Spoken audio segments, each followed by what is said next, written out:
Yo, parish orphans and retrogrades. There's breaking news, and I've been waiting for a little while, called Scandal. And it's scandal that's not new to the Francis Pontificate. It's not new to the number 2 in charge of the church doctrinally, Cardinal TOUCHO Victor Fernandez. We'll call him TOUCHO from now on. You'll see why. But it is new in terms of its degree of scandal. It surfaced that in this second week of January, Cardinal TOUCHO had published a book in 1998 called The Mystical Passion. This book contains images that are prawn, and nothing short of prawn, and even in one encounter in chapter 6, a semi-fictitious child prawn encounter. This is deadly serious.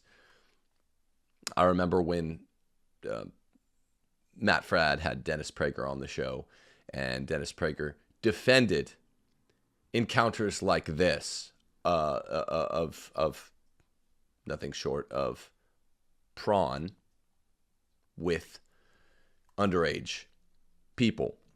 And he said, look, it's fictitious, so it doesn't matter.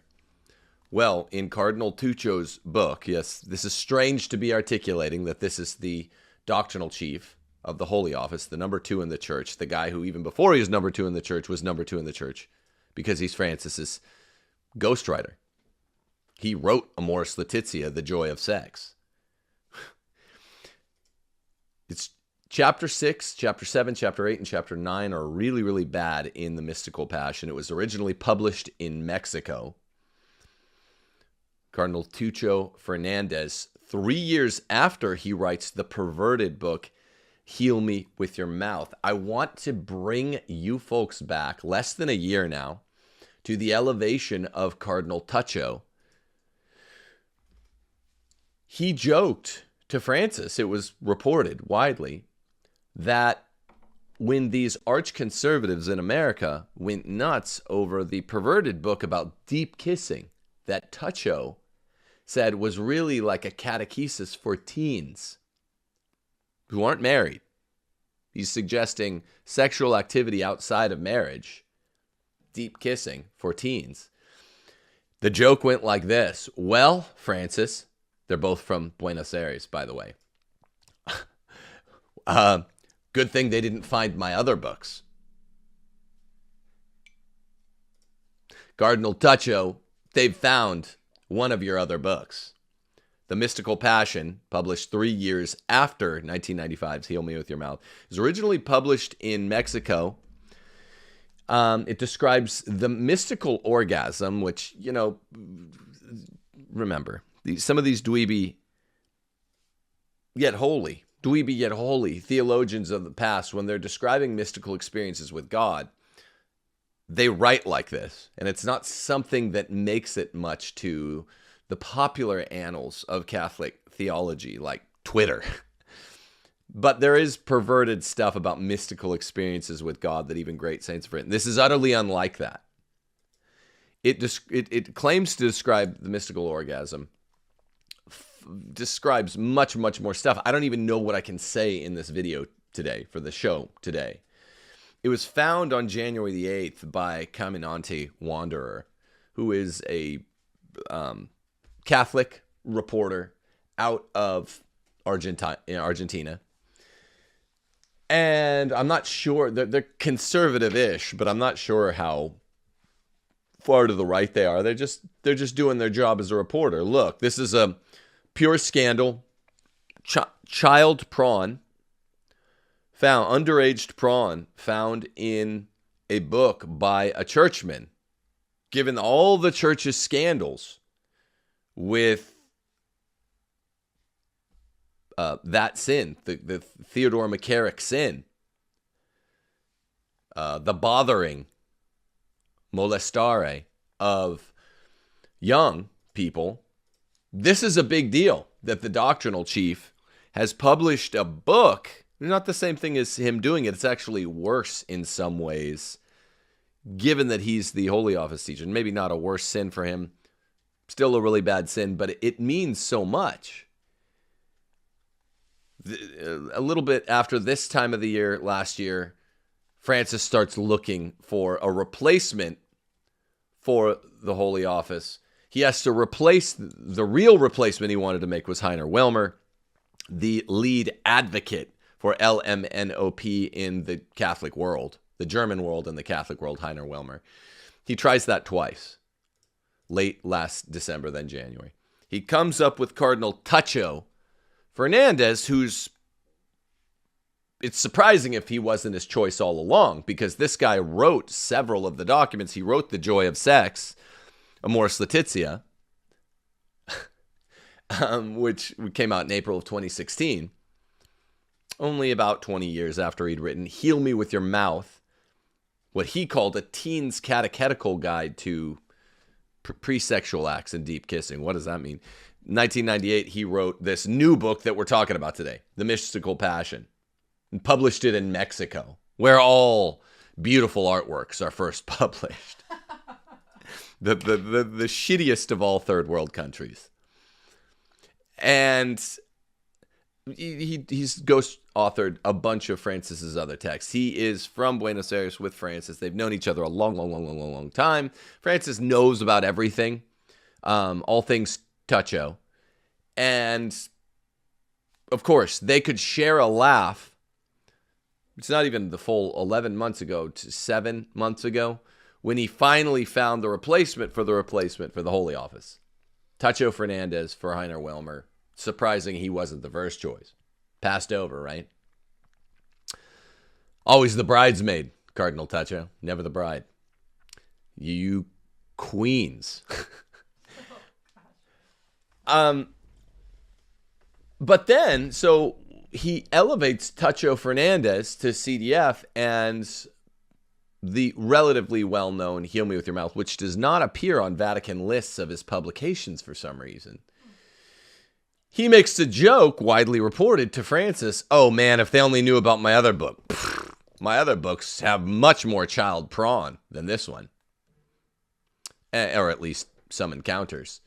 16-year-old girl and Jesus, folks, is what we're talking about here. We are through the looking glass.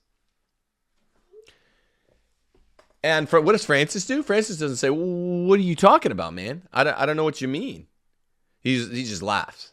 He guffaws. Everything's a big yuck to Francis. And yes, everything is really a big yuck to Francis. It's a disgusting, vile, hard-scrabbled time in the church.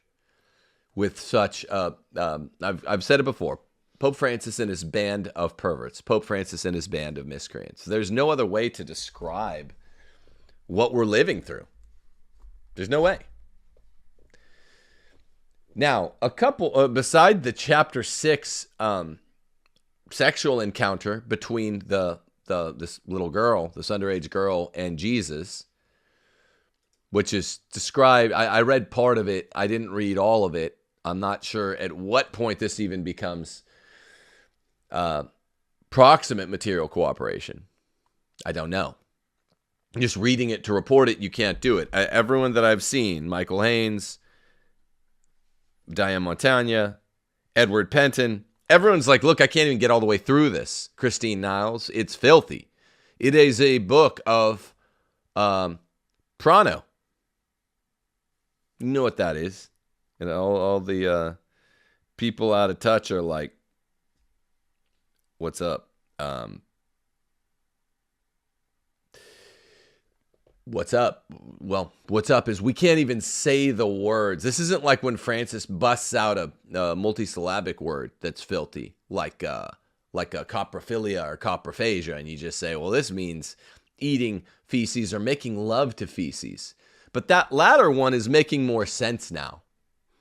I mean, what we really need to do is to reverse our approach, by the way, to Francis and his band of miscreants. Instead of saying, well, we heard Francis was a bouncer at a nightclub, and there were rumors that it was there were rumors unconfirmed that it was an LMNOP nightclub that he bounced at when he was young. First off, he's not a big, strong guy. That's what are the size of human beings in Buenos Aires.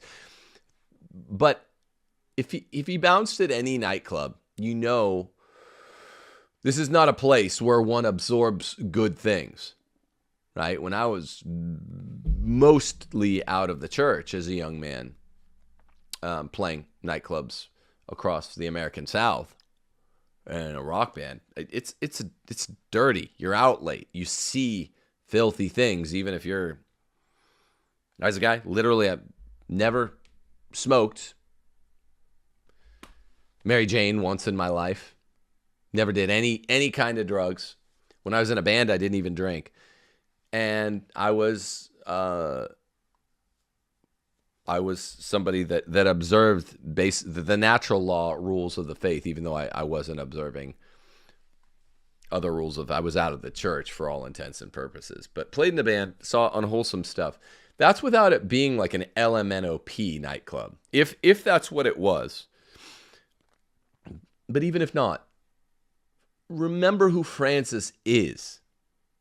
When I attended later in my life, decades later, the Pontifical Gregorian University, where lots of these guys have been in and out from. The first Jesuit university in the world, I was studying in Rome. It was during the Benedict pontificate, a vastly different feel then. I had a Peruvian priest colleague, and Steph and I would always cook for priests from all around the world for dinner. Steph would cook, and I would eat the food next to them at my table. He said, look, man, you have to understand all South American priests. Like he said all of them have a significant other.